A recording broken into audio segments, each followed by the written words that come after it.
নবীজি বলেন, যখন কোন এলাকার কোন মানুষ ঘর ছেড়ে মাহফিলে রওনা করে বা মাদ্রাসায় রওনা করে বা তালিমের মজলিসে রওনা করে, তাহলে ওই যারা রওনা করছে রাস্তা তালাশ করে, আল্লাহর হাবিব বলেন আল্লাহ পাক তাদের জন্য বেহেশতে যাওয়ার রাস্তাগুলি সহজ করে দেন। আমরা যারা আসছি এক একজনে এক এক রাস্তা দিয়ে আসছি না, রাস্তা তালাশ করতে করতে এসেছি না। বান্দা যখন এলেমের রাস্তা তালাশ করে, আল্লাহ তাদের জন্য জান্নাতের দরজা খুলে দেন। এখন আমাদের জন্য বেহেশতের দরজা খোলা। আমরা যারা এখানে বসছি, আমাদের জন্য যদি বেহেশতের দরজা আল্লাহ খুলে দেন, এটা কি আর কারোর জন্য খুলে দিয়েছেন এরকম কথা আছে নাকি? নাই। এইগুলো একটা লাভ। وَمَا اجْتَمَعَ قَوْمٌ فِي بَيْتٍ مِّن بُيُوتِ اللَّهِ وَيَتْلُونَ كِتَابَ اللَّهِ وَيَتَدَارَسُونَهُ بَيْنَهُمْ إِلَّا نَزَلَتْ عَلَيْهِمُ السَّكِينَةُ। আল্লাহ এই বাচ্চারা কথা কইছে, যা বাইরে গেলে যা, তুই যা যা। আল্লাহ মানুষ যাই আছে আছে, সমস্যা নেই, কিন্তু তাওয়াজ্জু থাকতে হবে। কি থাকতে হবে? তাওয়াজ্জু থাকতে হবে। এখানে আমরা যারা বসি যাই আছি, এক গ্রামের মানুষ না কয়েক গ্রামের মানুষ? কয়েক গ্রাম থেকে আসছি না? এখানে কাছের মানুষ বেশি না দূরের মানুষ বেশি? হ্যাঁ, যেই বাড়ির সামনে এই বাড়িরও মানুষ নেই, আবার অনেক দূরের থেকেও মানুষ এসে জায়গা নেই। আল্লাহ যাদের কবুল করে দূরের থেকেও কবুল করে, ঠিক কিনা? যখন কোন এলাকার কতগুলো মানুষ আল্লাহ ঘরে যায়, অর্থাৎ মসজিদে যায়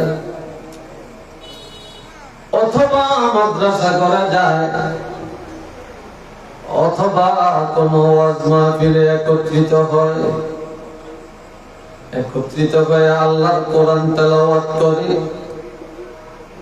পরস্পর কোরআন ও হাদিসের আলোচনা করে, ইল্লা নাযালাত আলাইহিমুস সাকিনাহ, ওই মজলিসের শ্রোতাদের উপরে আল্লাহ পক্ষ থেকে রহমত আর বরকত নাযিল হতে থাকে, বা শান্তি নাযিল হতে থাকে। সাকিনার অর্থ শান্তি। আমাদের উপর এখন আল্লাহর পক্ষ থেকে শান্তি নাযিল হইতে আছে। আমরা শান্তির জায়গায় আছি, অশান্তির জায়গায় নাই। যেখানে কোরআন হাদিসের আলোচনা হয়, জিকির আজকার হয়, এই জায়গাটা আল্লাহ প্রদত্ত একটা শান্তির জায়গা। আরো আসছে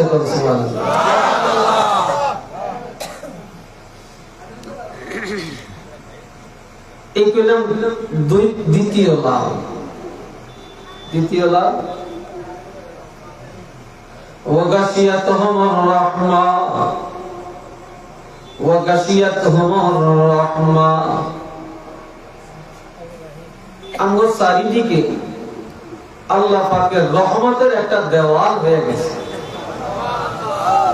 আমরা এমন জায়গায় আছি, আল্লাহ পাকের রহমতের সাগরের মধ্যে আমরা ডুবে আছি। এখন আল্লাহ রহমত আমাদের উপর এমন ভাবে বর্ষিত হচ্ছে যে রহমত বর্ষণ হইতে হইতে আমরা রহমতের সাগরের মধ্যে ডুবে আছি। কিভাবে? এখানে একটা পুষ্করণী আছে, আসেনি? আচ্ছা, এটা হুট করিয়া দৌড় মারে কেন? আমি এটা বুঝতে পারতেছি না। কি ঘটনাটা কি?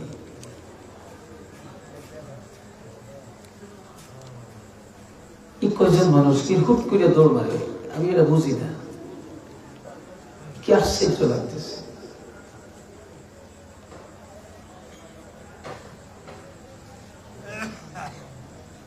حتى الحيتان في جوف الماء পানির ভিতরে মাছ যেভাবে ডুবে থাকে, মাছের চারিদিকে যেমন পানি আর পানি, সুতা পরিমাণ জায়গাও ফাঁকা নাই।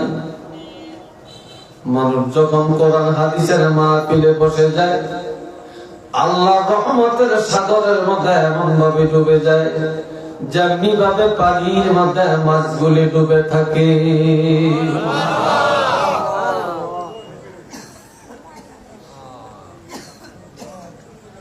আর কি লাভ? ফাহাফাতহুমুল মালাইকা।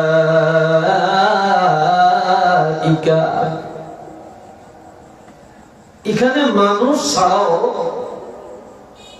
আরো অনেক জায়গা মানুষ বসতে পারে এমন জায়গা খালি আছে, আসেনি? জোরে কোন আছে? আরো মানুষ বসতে পারে এমন জায়গা খালি আছে না? আছে। কিন্তু আমার আল্লাহ বকিল না, আল্লাহ সখী। আমরা বকিল, আল্লাহ বকিল না।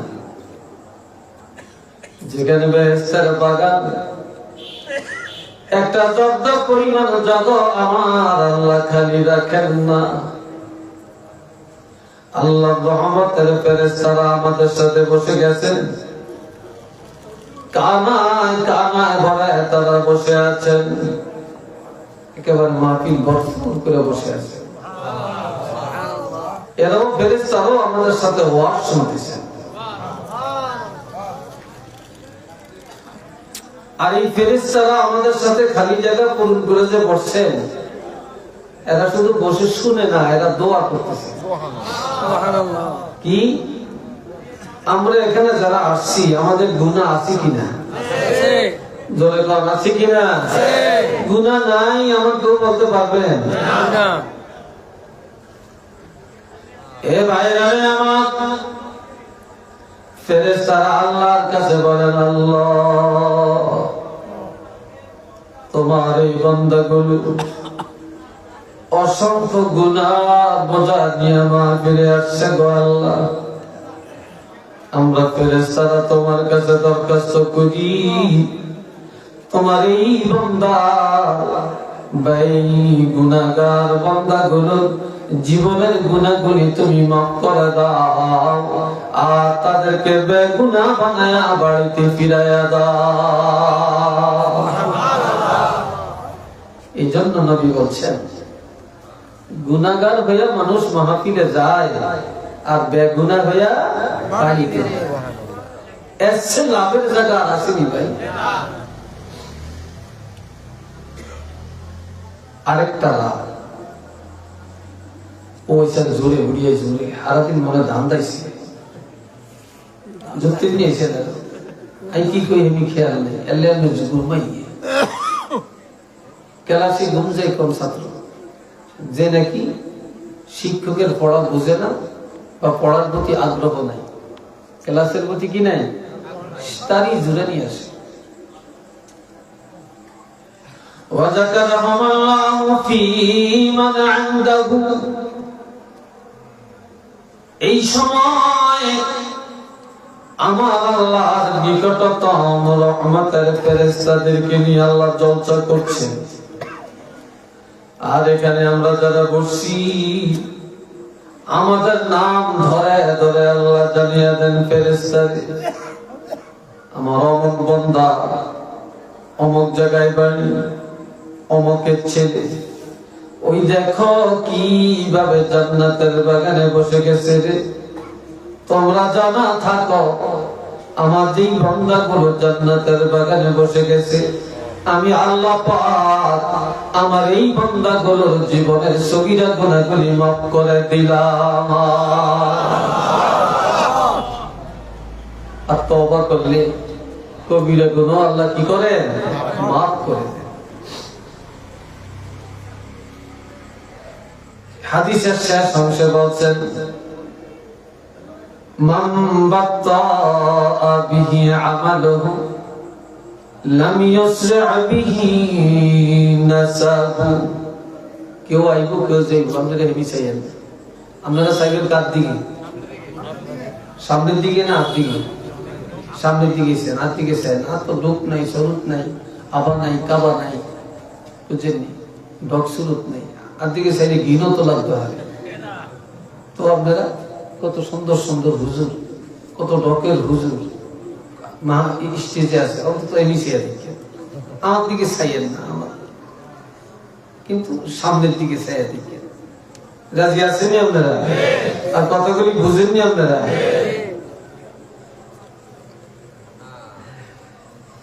আমার রাসূল বলেন, বংশের দাম আল্লাহর কাছে নাই,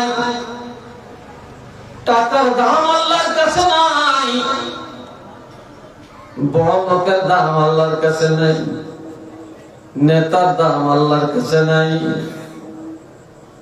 সৌন্দর্যের দাম আল্লাহর কাছে নাই, পদমর্যাদার দাম আমার আল্লাহর কাছে নাই। কেননা কিয়ামতের ময়দানে যে লোকটা তার বদ আমলের কারণে জাহান্নামী হয়ে যাবে, এমন লোকটা তার বংশ পরিচিতি দেখায়া, পদমর্যাদা দেখায়া, অর্থের গৌরব দেখায়া, নেতৃত্বের গৌরব দেখায়া কখনো জাহান্নাম থেকে নাজাত পাবে না, পাবে না। সেদিন এগুলার কোনো মূল্য নাই। সেদিন একমাত্র আল্লাহর কাছে মূল্য হলো ঈমান, আকীদা আর আমলের দাম। একটু চিল্লিয়ে বলেন না সুবহানাল্লাহ।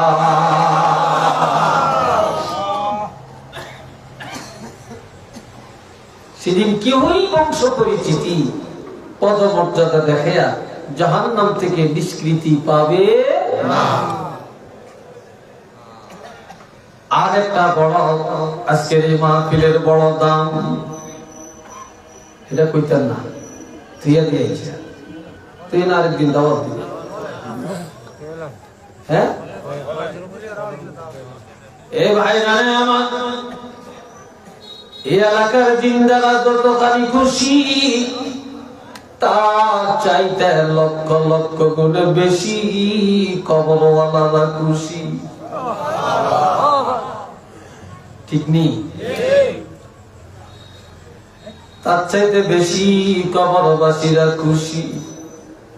মাহফিলের লাই বাজারে চান্দা চাইলে দুইটিয়া দিয়ে ইসি দিয়ে, আরে দূর এই সিজন আইলে হুজুররা একটা যা শুরু করে একটা ব্যবসা হয়েছে। কথা ঠিক কিনা? আবার আরো কত হবে নক্তামি ধরে, স্টেশন নাই। যদি জানতো এই মাহফিলটা তার মরা বাপের কি উপকার হবে, তার বংশের কি উপকার হবে, সে তো ইচ্ছা করে আরো বেশি দিত, বেশি করত। এই এলাকায় যতগুলি মধ্যে আনন্দ তার কবরে, এখন তারা সবচেয়ে বেশি আনন্দে আছেন যতক্ষণ এই মাহফিল চলবে, কোরআন হাদিসের আলোচনা হবে, আর এই আওয়াজ যতটুকু যাবে, এতটুকুর মধ্যে আমার আল্লাহ এই সময় কবরের আযাব বন্ধ করে রেখেছে। এটা সুবহানাল্লাহ জোরে কর, আলহামদুলিল্লাহ কর। তবে আল্লাহর কুদরতের নিজাম, কোন কবর আযাব বন্ধ করিয়া পুনরায় আযাব দিতে আল্লাহর কাছে শরম লাগে। হতে পারে এই উসিলায় অনেকের কবর আযাব কিয়ামত পর্যন্ত মাফ হয়ে যাবে। ভাইও এত বড় লাভ আর আসেনি, এখন আছে। শুধু এটাই না, قال رسول الله صلى الله عليه وسلم إذا مر إن العالم أو متعلم إذا مر على قرية يرفع عنه عذاب القبر 40 يوما। নবীজি ارشاد ফরমান, কোন এলাকায় যদি একজন হক্কানি আলেম আগমন করে, অথবা কোন একজন তালিবুল ইলম যদি রাস্তা দিয়ে হাঁটাহাঁটি করে, ওই এলাকা কবরের আযাব আমার আল্লাহ 40 দিনের জন্য ক্ষমা করে দেয়। কতদিন? এমপি আইছে, মন্ত্রী আইছে, নেতা আসছে, শিল্পপতি আইছে, কবর আযাব ক্ষমা হয়ে গেছে, এরকম কথা কোন হুজুরে বলছে? বলতে পারবে? কিন্তু আলিম ওলামা আসছে, মাদ্রাসার ছাত্ররা রাস্তা দিয়ে হাঁটাহাঁটি করে, গ্রামে দিয়ে হাঁটে, এই উসিলায় কবর আযাব আল্লাহ মাফ করে দেন, বন্ধ রাখেন। এটা হাদিসে আছে। আমার রাসূল বলছেন, একটু চিল্লিয়ে বলেন মারহাবা, আরেকবার বলেন আলহামদুলিল্লাহ। মাহফিলে লাভ আসেনি? জোরে লাভ আসেনি? লাভ হইতো না। আমরা তো সাধারণ নবীর উম্মত না, আমগো নবীর উম্মত জিন দিয়ে যায়, যেটা করে এটাতেই লাভ। কি কথা ঠিক কি না? আমাদের নবীর উম্মত যেখানে যা করে এটাতেই কি লাভ, লাভ ছাড়া লস নেই। আল্লাহ আমার ভাইরা রে, আমার আল্লাহ বলেছেন, আল্লাহ আমাদেরকে দয়া করছেন, এমন দয়া আর কাউকে করেন না। নবীর উম্মতেরা ঈমানদার মুসলমানকে যে দয়াটা করেছেন, লাকাদ মান্নাল্লাহু আলাল মুমিনিনা إذ بعث فيهم رسولا من أنفسهم يتلو عليهم آياتك ويعلمهم الكتاب والحكمة وإن كانوا من قبل لفي ضلال مبين. একটু আওয়াজ দিয়া বলেন আল্লাহু আকবার। আল্লাহ অনেক আর পিছে তো একজন হিয়ানো যায় খাড়া তে খাড়ে আবার সাহিতার লগের কে এইটারি এরকম ইশারা দেয়, আঙ্গুল দিয়ে ইশারা দেয়, অর্থাৎ আয় তুই আর আই হেসকে যে চা খাইয়া। এই কথা ঠিক কিনা? আবার এই গবেটার ভিতরে এইটার ভিতরে ছাত্ররা থাকে, পড়ে, আবার কিছু উদ্দল দেয়, কি বাচ্চা কলো করে মিথ্যান দেয়। এদের ভিত্তি কি মাইওয়ালা আছে নি? কেন ভাষা আছে না? পুরুষেরা বাচ্চা কলো করে হেবি যায় কিন্তু বুঝি না, ওইখানে একটু যাইতেছে। আল্লাহ আমার আল্লাহ পাক বলেন, অবশ্যই আমার আল্লাহ বিশ্ব জগতের মুমিনকে দয়া করেছেন। সর্বকালের সর্বশ্রেষ্ঠ রাসূল রাহমাতুল লিল আলামিন নবীকে মুমিনের কাছে রাসূল করে পাঠাইছেন। আল্লাহ নবীকে পাঠাইয়া নিজেই ঘোষণা দিয়ে দিলেন, নবীকে পাঠাইয়া আল্লাহ বিশ্ব জগতের মুমিনদেরকে দয়া করেছেন। এর চাইতে বড় দয়া আর কোনটা নাই। একটু চিল্লিয়ে বলেন না সুবহানাল্লাহ। আমরা নবী পাইছি না নবী চাইছি? জোরে কর। আমরা চাইছি নি কোনদিন? আমরা চাই না। আমরা নবী পাইছি। অনেকে চাইছে, নবী পায় না। আমরা চাই না, আমরা নবী পাইছি। আল্লাহ আমাদের দয়া করছে। কথা ঠিক কিনা? এর চেয়ে বড় দয়া কোনটা আছে নাকি? নাই। আল্লাহ দয়াটা করণের জন্য হযরত ইব্রাহিম আলাইহিস সালাম আল্লাহর কাছে বাইতুল্লাহর সামনে দোয়াটা করছে। ইব্রাহিম আলাইহিস সালামের দোয়ার ফসল আমাদের নবী হযরত ইব্রাহিম খলিলুল্লাহ বাইতুল্লাহ বানাইয়া বাইতুল্লাহর সামনে দুটি হাত মোবারক উঠাইয়া লম্বা মুনাজাত দিলেন। ওই মুনাজাতের মধ্যে বললেন, রব্বানা ওয়াবআস ফীহিম রাসূলাম মিন আনফুসিহিম রাসূলাম মিনহুম ইয়াতলু আলাইহিম আয়াতিকা ওয়া ইউআল্লিমুহুমুল কিতাবা ওয়াল হিকমা ويزكيهم إنك أنت العزيز الحكيم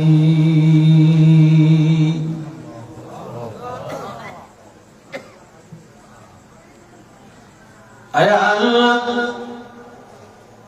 رحمة للعالمين سيد المرسلين নূর মুজাসসাম খাতিমুন নবিয়্যিন নবীকে কার ঘরে কার বংশে জানি পাঠান জানি না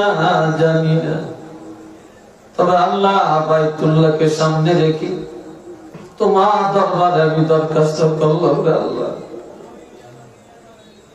রহমাতুল লিল আলামিন নবীকে আর কার বংশে না পাঠাইও না রে আল্লাহ যদি পাঠাও আমি ইব্রাহিম খলিলুল্লাহর বংশে পাঠাও আমার সন্তানদের মধ্য হতে পাঠায়া দাও তবে আল্লাহ নবীকে যে পাঠাবেন নবীর মধ্যে যেন 4টা গুণ পাওয়া যায় এটা চিনলে বলেন না সুবহানাল্লাহ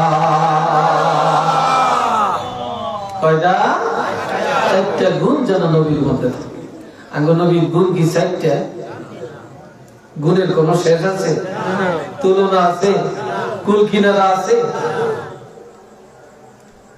আর এই নবীরে লইয়া দুনিয়াতে যত ফতুয়াবাজি আর যত সমালোচনা কথা ঠিক কিনা যত সমালোচনা শুধু নবীকে লইয়া যত ঝগড়া বিবাদ শুধু নবীকে লইয়া ঠিক না শুধু নবীকে লইয়া আর কিচ্ছু না এই 4টা গুণের মধ্যে প্রথম গুণটা যেন হয় ইয়াতলু আলাইহিম আয়াতি যেই নবীর প্রথম গুণটা হবে তিনি যেন মানুষের কাছে কোরআন তেলাওয়াত করে শোনান আপনার কুদরতের নিদর্শন সবচেয়ে বড় নিয়ামত 30 পারা কোরআন যিনি তেলাওয়াত করবেন তেলাওয়াত যিনি শিক্ষা দিবেন যেই নবীর তেলাওয়াতের আদর্শ রেখে যাবেন যার তেলাওয়াত শুনে মহিলারা ঈমানদার হয়ে যাবে পুরুষেরা ঈমানদার হয়ে যাবে ইহুদিরা কলেমা পড়বে জাহেলেরা কলেমা পড়বে মুশরিক কাফেররা কলেমা পড়ে ঈমানদার হয়ে যাবে চিল্লে বলেন না সুবহানাল্লাহ